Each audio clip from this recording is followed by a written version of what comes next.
It is time now for On the Radar, and we are back with our guest co-host, Brian Madden, the CIO of First Avenue Investment Counsel. And Brian, Cameco is what's showing up for you right now. What are you liking about it, or what caught your eye?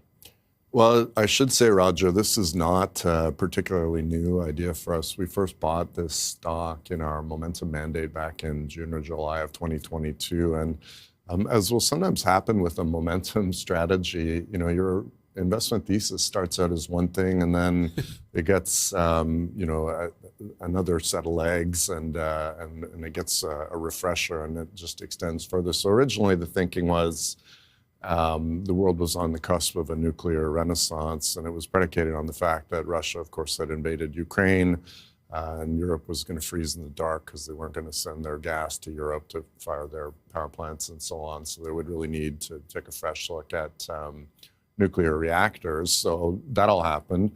And also nuclear sort of took on a new shine. People were starting to see it as part of a low carbon, ESG friendly source of power. Mm-hmm. But then we had this ChatGPT-4 or ChatGPT-3 moment later that year, which just kicked off a massive arms race of spend by hyperscalers and cloud titans on building data centers and building out AI compute capability.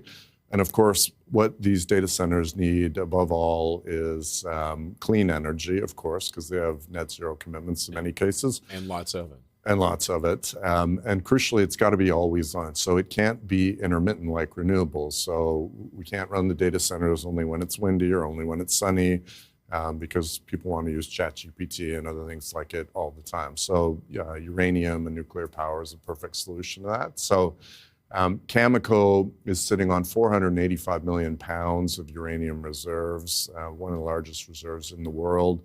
It's in a geopolitically safe jurisdiction, largely 2 mines in Saskatchewan, one of which they fired back up again in 2023 after having put it on care and maintenance for the preceding 5 years due to low prices. So now, firing on both cylinders, Cigar Lake's pumping out 12 or 13 million pounds, McArthur River, roughly the same again. On top of that, they've got a joint venture with Kazatomprom for an in-situ leaching uranium deposit in Kazakhstan. That's been a bit challenging to produce. There's shortages of sulfuric acid in country, and also logistical challenge getting material to ports because they have to ship them around the Russian ports due to the trade embargo. But nevertheless, volumes up, pricing for the uranium commodity up massively, such that we're expecting Cameco's earnings will be up 5x this year, 2025, versus what they earned in 2022. And then, as I alluded to, this story got another leg to it. A couple of years ago, they bought, in partnership with Brookfield Renewable Energy, a stake in Westinghouse Electric, which makes them even more downstream integrated, because Westinghouse is a leading design, build, and maintenance contractor for existing and new fleets of nuclear reactors. And so for a long, long time, it was India and China that were really leading the charge of building nuclear reactors as fast as they could. At one point, Canada. Yeah, Canada many, many years ago, but it's all happening again. So Canada has announced reactor life extensions at Bruce Power, which is the largest reactor in the world. Japan, which you might have thought would have been terribly scarred by the terrible Fukushima disaster, slowly switching their reactors back on. The U.S. has just built new reactors at Vogtle in South Carolina for the first time in 40 years. They're firing up a unit at 3 Mile Island, which had been blighted since the 1970s with that incident. And then finally, Canada, and this sort of dovetails with what we were talking about, the budget and some of the federal initiatives. The Mark Carney government has stood up this major projects office to debottleneck and expedite federal approvals for nation-building projects. And make no mistake, power generation is one of those projects. Absolutely. So they have earmarked something like a $20 billion expansion of the Darlington reactor here in Ontario, not very far from here at all, in fact, to build small modular reactors over the next 10, 12 years. So it's all looking pretty good for Cameco and other uranium producers. Is nuclear, does it feel like it's the new kind of green rush?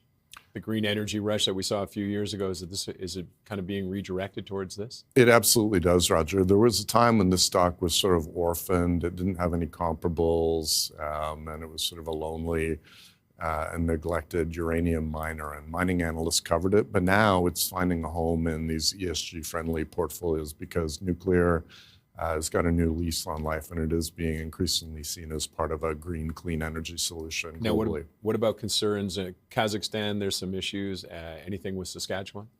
Possible shortages they're talking about for uranium, right? Well, no shortages in Saskatchewan. It is very deposit rich. Cameco has decades of reserves there. There's another Explorco called NextGen that's got the largest undeveloped uranium deposit in the world that's also in Saskatchewan.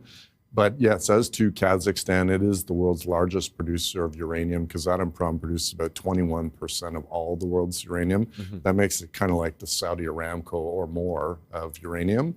And actually, one of their executives at a mining conference in London earlier this week and previously in September had postulated that by the 2030s, maybe 2035, there is going to be a serious structural supply deficit building in the uranium market, such that the world, just to meet the unmet demand, would need another producer, the likes of a Kazatomprom, which she says is impossible to find. There are no undeveloped deposits of that scale. So we foresee tight markets for uranium for some time to come. Sounds like a great opportunity for Saskatchewan. We think so.